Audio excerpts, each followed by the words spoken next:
Ladies and gentlemen, we will now begin our next session, Navigating Asia's Uncertain Future, Lessons for Tomorrow's Leaders. And I'd like to introduce our distinguished speakers, Pita Limchantat, former leader of Thailand's Move Forward Party.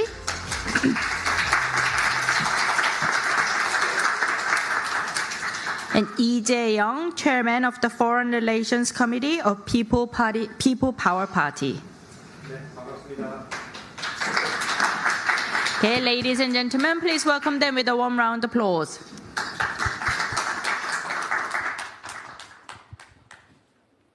시작할까요? 네, 반갑습니다. 국민의힘의 지금 국제위원장을 맡고 있는 이재영입니다. 지금부터는 편의를 위해서 영어로 대담을 하기로 하겠고요. 제 영어 실력이 좀 부족하더라도 좀 양해 부탁드리겠습니다. Welcome everyone. Welcome to this very exciting session. When they first told me that I have an opportunity to meet Kun Pita, I was very excited. Kun Pita is not just a person, a political figurehead in Thailand, but his name really resonates a lot of different good things throughout the Asia. I know we are facing one of the most difficulties, or let's say democracy is facing very difficult time throughout the world, yet I think Kun Pita resonates, or he represents a hope, something that we dream of, and something that we all wish that everyone can share globally, and what he has achieved throughout only in such a short time, actually, in 5 years, right? Since you've been the politician. Yes, but you've been far too kind to me now. But. I think I was asked to do that. No, you really is a fascinating story. Yes. So thank you very much, everyone, to be here.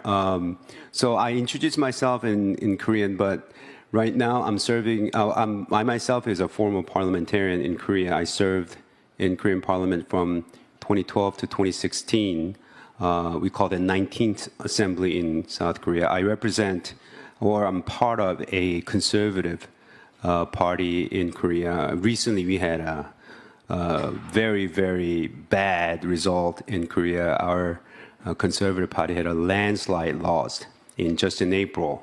And I'm actually very interested to hear from Kun Pita how he was so successful running an amazing campaign and resulting in such a great success in Thailand. But let me finish there and let's ask questions. Kun Pita, Sure. Welcome to Korea. Thank you so much. Thank you so much for having me. It's always a pleasure to come back to South Korea.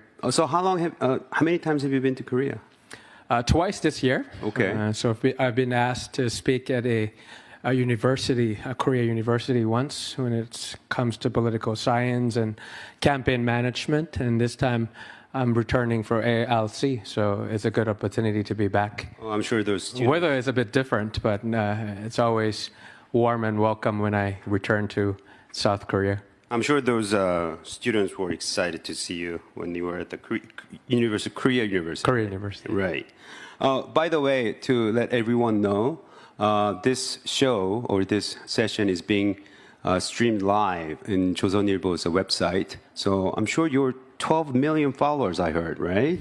Your 12 million followers in Thailand might be watching this. That's the social media followers. Well, followers of followers. Combine of like Twitter and X and Instagram and Facebook, but there's probably some repetition across platforms, so I'm not going to boast on that. Well, I'm sure your popularity actually is beyond 12 million. It's really about the engagement, not the numbers. Okay. Well, but numbers speaks a lot. I mean, the vote that your party received when you were running a campaign. Yes. That was something no one expected, isn't it? I'm not sure about others, but I can speak for myself and my leadership team that we expected it, the result. The campaign that we ran, we call it precision politics, in the sense that we look at a couple of factors. we call it 4C framework. Let's start with that so that we get the conversation going with the parliamentarians here or the politicians that is listening from all around the world. We have 4C framework, and that's called, that starts with the candidate itself in each district. Second C is competitors. A third C is the count. Right. And the fourth C is the constituencies. Right. So the candidate is strong or not strong. The competitor is, what's the weak point? And count is to look at the previous historical results in the past in each district. And candidacy, whether, what keeps them awake at night, how old they are they over 40 or under 40, and things like that. So when you combine all that out of the entire political canvas, we can be very precise in the way we run the campaign.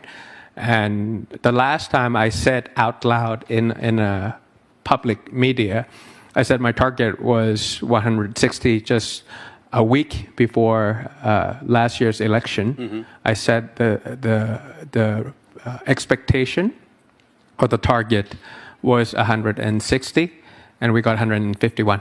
And that's out of 500 seats. That's out of 400 seats. 400 seats, sorry. Because there's party list of 100 and there's a district MP of 400. So out of that 400, I wanted 160 combined from these 4C factors. Like I used, whether the candidate is strong, whether the candidate is dominant, whether the competitor is not so strong and weak, whether the count in the previous historical elections we've been growing, and then we look at the constituencies and we ask, what keeps them awake at night. Right. And then when I put all these criteria together, then I get 160 target quick wins that I know out of that 400 from that framework of thinking. And also all my resources, all my time, all my policies, all my platform are focused, prioritized on those things. So that's why when nobody might not expect the result of a 3-year-old party and a rookie leader like me leading a political campaign 9 years after a military coup in Thailand, that we'll be able to disrupt Thai politics. But it's not by chance. It's really by the hard work and management and data-driven, as well as the will of the people of Thailand, that they are fed up with the previous or the old regime of ways of running things, especially after the military coup that happened yesterday, 10 years ago. Yesterday, 10 years ago. That's when the 10th anniversary of last coup. Of the most recent coup. I don't want to use the word last. Okay, most recent one. So there's to always, be more. In Thailand, there's always probability of, military intervention. But, 10 years have passed. 1 year ago, people of Thailand have spoken that they wanted a new narrative, a new change, a new consensus. And so because of that, the mismanagement of the economy and things like that, and they felt like, election is a way of expressing the way I want in the country. And so those factors combined of our efficiency and effectiveness in our campaign management, and also the will of the people of Thailand. And that's why we got 14 million votes, or about 40% of the votes, and also the districts combined to be the largest political party in Thailand so far. So I made a mistake by saying 12 million. It's actually 14 million. It's 14 million, yes. Well, that 4C, the framework that you just laid out, I mean, I think there's got to be a bit more than that, because that 4C framework is kind of campaign methodology that probably everyone wants to use throughout the world, right? I mean, we have our own campaign. We try to be very scientific, methodical, and we try to go through the so-called playbook. But the result that you have, we saw through your campaign, I think there's got to be more to it. I mean, so for example, it leads to my next question. So, The Economist, there's a democracy index. Yes, last year, by the publication, exactly. The Economist. In fact, they mentioned a lot about your campaign in that result as well. Yes, I know. It says, the outsized political influence of the military in Pakistan and Thailand means that elections are far from